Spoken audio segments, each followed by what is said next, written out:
O, čau, Luka. O, Beverly, čau. Kako si?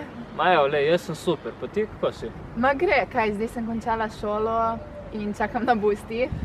Jaz sem isto končal pouk in zdaj sem tle. Kaj ti na katero šolo že hodiš? Kaj na ekonomsko gimnazijo, ne? Ja, to je. In kako ti je tam?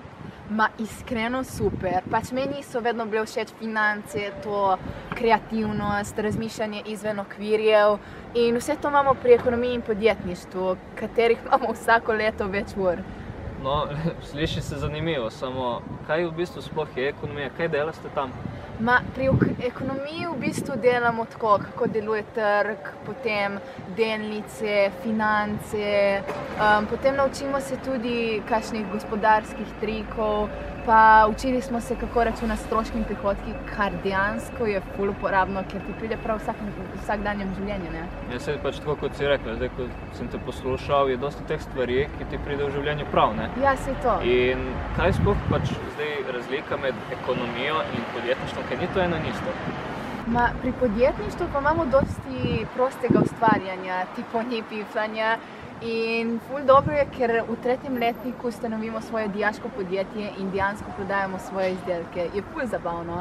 A ja, pa še Junior Achievements lahko naredimo izpit za brezplačno.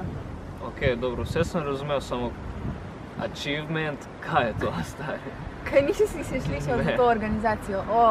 Ojoj. Ma, to je v bistvu največja organizacija na svetu za razvijanje podjetništva pri mladih, ja. In v bistvu je ful zanimivo, no. Kaj res, pač nisem si mogel sploh predstavljati, da se lahko taka stvar pač uči na neki šoli.